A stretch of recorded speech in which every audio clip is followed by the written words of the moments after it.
Le concept du double bind a été d'abord théorisé par Gregory Bateson et toute son équipe dans les années 50 à Palo Alto en Californie. Et il décrit une situation de communication dans laquelle une personne va recevoir deux messages contradictoires, souvent de la part d'une figure d'autorité ou avec laquelle il y a un lien proche et où répondre à un des messages rend impossible le fait de répondre à l'autre. Donc théoriquement, les éléments qui composent ce double bind sont premièrement une relation intense qui a une valeur vitale pour les concernés.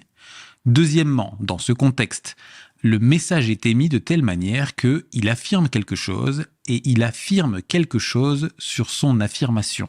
Et ces deux affirmations s'excluent l'une l'autre.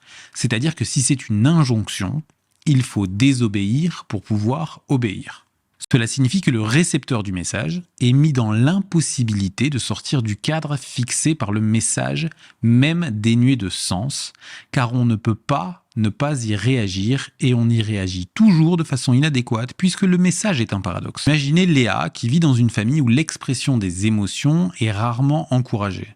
Son père, un homme strict et peu démonstratif, attend d'elle qu'elle réussisse académiquement sans montrer de signes de stress ou de fatigue. Un soir, Léa rentre à la maison, visiblement épuisée après une longue journée d'examen. Son père la regarde et dit « J'espère que tu as fait de ton mieux aujourd'hui, mais n'oublie pas que les vrais champions ne montrent jamais leur fatigue. » Donc, Léa est piégée, c'est-à-dire que si elle exprime sa fatigue et son stress, elle déçoit son père en n'étant pas la championne inébranlable qu'il souhaite.